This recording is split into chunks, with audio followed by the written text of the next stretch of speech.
Good morning, everybody.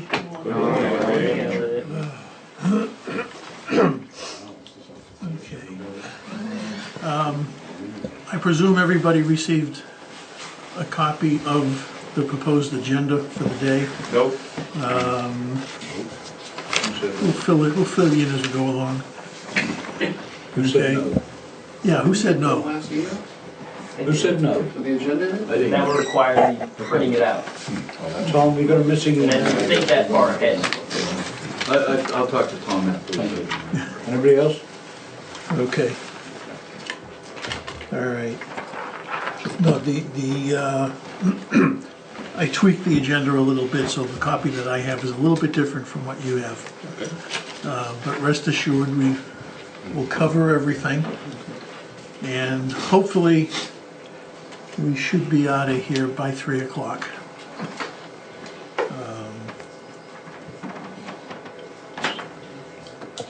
Okay, just a couple of fast announcements. We are working on preparing procedures for handbrake operation and for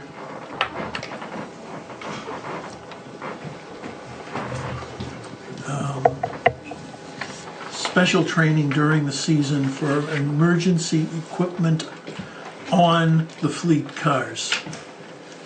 We'll also be doing parking brake emergency stopping on air brake cars. You know, like when 5821 was coming downhill last year at Prelude, it lost its air. So how do you bring that car to a stop? Everything will be gone over. Once the procedures are completed and we're ready to publish them, we will then start scheduling training classes and all of the above. Okay.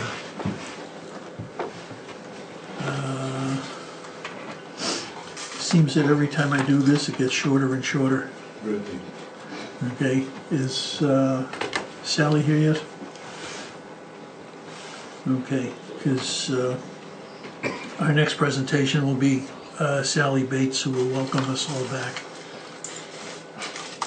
Okay, I understand she's on the way in. One other thing. During the course of the day, don't be afraid to ask any questions, at any time. You're going to have this training sessions for the items you just listed off during the week as well as on weekends? I presume so. Yes.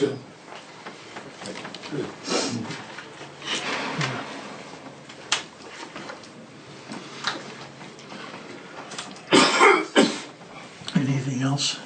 Any other questions? Is there a list of operating fleet cars this year? There will be eventually. Randy's working up a list, and when he's here later on in the morning for his presentation, he'll tell us what cars he hopes to have for us. Okay. Ellie, would it be appropriate if we move to the docent part of education while we're waiting? If you can stop on a dime and then pick it up again. Well, I'll use emergency procedures. It's too early for trolley jokes. Okay. Okay. Yeah. Well, good morning, folks. No, it's just that I was, I was expecting that she was just coming in for this. She might be here now. Okay, talk fast. Okay, I've given out two handouts this morning. One says docent dialogue, and the second one is in regards to the exhibit room, which is titled History in Motion. We feel in education that of all the resources that we have on the property, one of the areas that isn't used very often, or is as much as it should be, is the exhibit room. A lot of time and money went into that room. It's been professionally done, and it is a very good resource. A couple of scenarios that we have here involve when we first are in a position to greet a visitor. That's the first impression. We want it to be a good one. We want to be warm to them, greet them. A lot of times what happens is that the people show up just after the dispatcher has sent out the car. So now there's a large period of time to which we have the opportunity to engage the visitor. So it's incumbent upon us to go greet them, make them feel welcome, bring them into the exhibit room.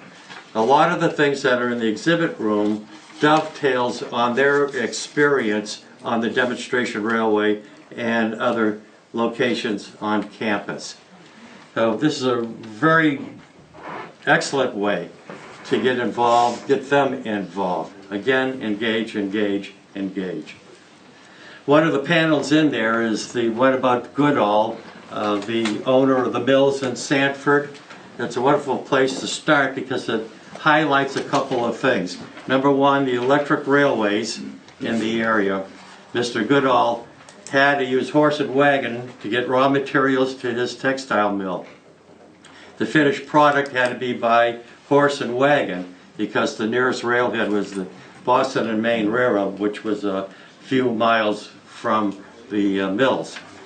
Consequently, there was a need for better transportation, and this gentleman, he knew the way to do it. He built his own railway and made it electrified because he had the water power available at the mill. The second thing is that these owners of the mills, they had employees. And by having his own railroad, now there was a means of transportation for these employees to get to work. So there was two major accomplishments by having the railway. There's certainly other areas in there of note. Of course, the Atlantic shoreline. There is a panel in regards to the trolley companies building the trolley parks. There's a wonderful photograph on one of the panels showing all the cars lined up and the people exiting the cars. And we know how important the trolley parks became to the bottom line of the trolley car companies themselves. The other scenario, number two, is in regards to greeting people and while the cars are at the platform. Again, to go on board, greet them, find out where they're from, try to connect with them. Therefore, what? Involve them in their own experience. Engaging children. We find that there's basically two groups of children. The first group are the real small ones, so I don't think they're really interested in the fact that electricity is 600 volts. It comes down from the overhead wire, etc., etc. But what they do like is what? The bell and the whistle. Absolutely. Now, is that engaging the child? Sure it is. But who else are you engaging? The parents. So now you got the bases covered. The second group of children are the older ones. We've had success in explaining, comparing their parents' automobile with the streetcar. That the gas pedal makes the car go and go faster. So does the controller on a streetcar. There is the foot pedal for the brake to stop the car, and so does the streetcar have the hand brake or the air brake handle. Upset visitors. Has anybody encountered an upset visitor? One scenario I have here is that a few years ago, I sent out the 415. Did not make the final announcement. A couple came out of the building. They were very upset. What was the first thing I had to do? Apologize. Excellent. Yeah. I mean, this is a no-brainer. I made a mistake. I stated I made the mistake, and I apologized for that mistake. I asked if they could come back tomorrow, if they were on vacation, something of that nature. They couldn't. So I apologized again, brought them into the store, talked to the store manager, refunded their admission. And I asked them to give us another chance, if they could come back at a later time.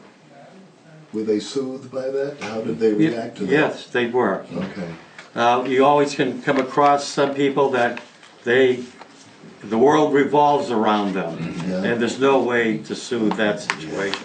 But that's a very good point. If it becomes a heated argument, what's the thing to do then? Stop. Move it, yeah. Get them out of there, stop where you are, move them out of the location, get them to an area where you can discuss it outside of the view of the public. Give them Sally's card. Okay, scenario 5 is financial implications. I put this one in because I've had many times where the visitor said, were you a railroader in your real life? And that gave me the opportunity to become personal with them. Let them know what I did in my previous life, and that I'm a volunteer. All the people in operations, we're volunteers. And we support the museum by donating our time, by donating money. We want to keep the history alive, and we're willing to be volunteers on that basis. That gives us the opportunity to show them where the financial need is and where the finances come from.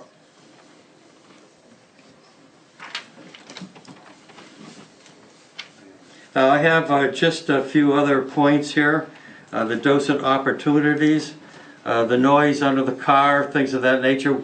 When they're asking questions, now we have them engaged, and we can move from there. In general, don't be afraid to inject humor. Most people like humor. You know, don't be idiots about it. It's not Saturday Night Live. But humor does have a place. Don't be too technical. Ask if there are any questions, always. And if a situation becomes heated, as I said previously, move it away. Now, here's one other point, especially with tours, but this is good for any individual couples or people with children, whatever. We ask them, did you have a good time? We want to know. We want to know what our shortcomings are. We want to know what they liked. So the questions are good. We get a favorable reply from the people on the tour buses especially.